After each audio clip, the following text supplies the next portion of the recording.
Hello friends. मैं अश्वनी कुमार ज्ञान 24x7 से। और आज हम पढ़ने वाले हैं जनगणना 2011 की। ठीक है।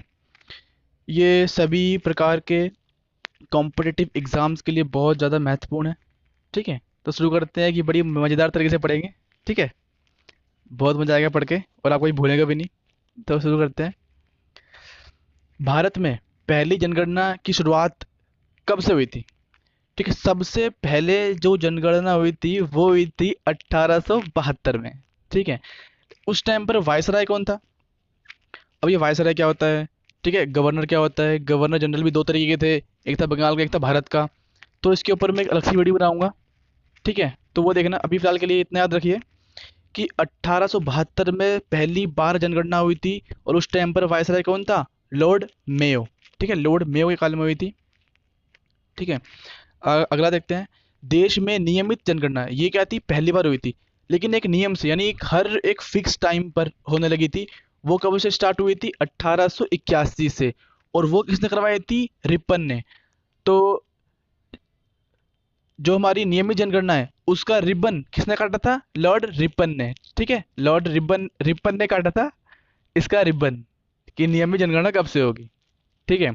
अगला आता है स्वतंत्र भारत की पहली जनगणना। तो भारत स्वतंत्र हुआ था भाई 1947 में। तो उसके लगा लो भाई 81 से 10 जोड़ोगे तो 51 ही आएगा। ठीक है। तो 1951 में। जनगणना का महान विभाजन वर्ष कब था? 1921 में। महान विभाजन वर्ष का मतलब क्या होता है? जिसमें जनसंख्या में बड़ा अंतर आया था। अंतर कैसे आ गया भाई? बड़े लोग मर गए थे, रॉलेट एक्ट आ गया था 1919 में, जलियांवाला बाग कांड हो गया था, और अकाल बहुत से पढ़ने लगे थे इनके टाइम में, अंग्रेजों के टाइम पर। ठीक है। अकाल पहले ही पढ़ते थे, लेकिन हमारे राजा थे वो सही थे, तो उस अकाल को जल्दी निपटा देते थे। लेकिन अंग्रेज हमारे सुनते नहीं थे भाई। ठीक है। तो इसलिए 1921 में महान विभाजन वर्ष आ गया, जनसंख्या में कमी आ गई। ठीक है। जनगणना का लघु विभाजक वर्ष, यानी कि जिसमें कम कमी आई, वो कौन सा था? 1951 में। ठीक है। बहुत सारे उसके बाद भी आंदोलन हुए थे, तो वो मरे भी थे बहुत सारे लोग, है ना। आगे आते हैं। जनगणना से संबंधित अनुच्छेद कौन सा है भाई हमारे कानून में?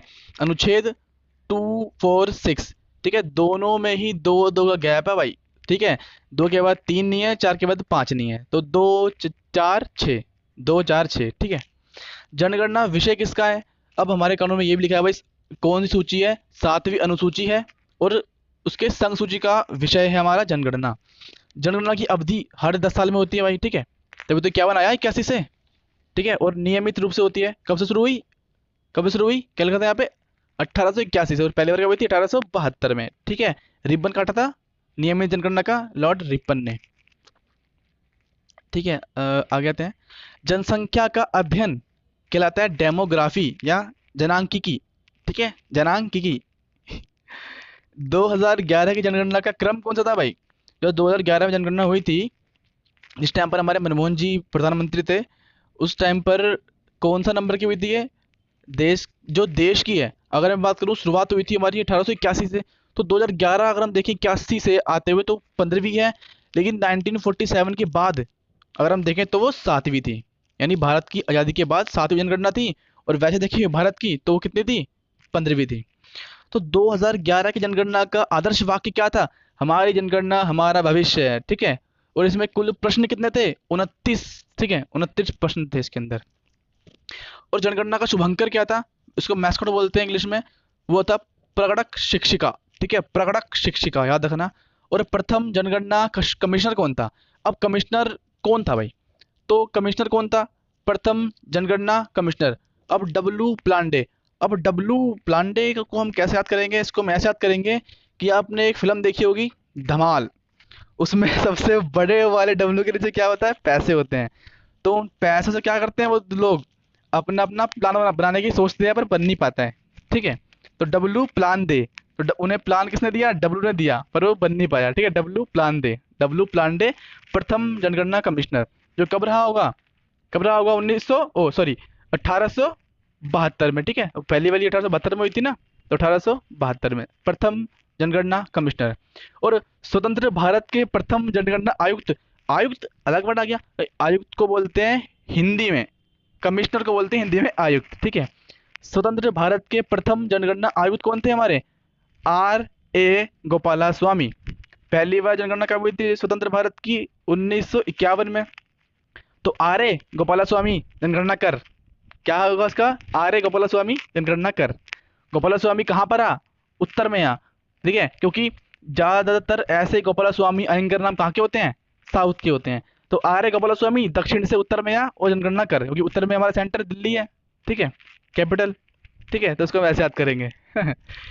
2011 के जनगणना आयुक्त कौन थे? सी चंद्रमौली। अब भाई 2011 में प्रधानमंत्री कौन थे? ऐसे याद नहीं आएगा, ऐसे याद आएगा। मोदी के पहले प्रधानमंत्री कौन थे? मनमोहन सिंह, ठीक है।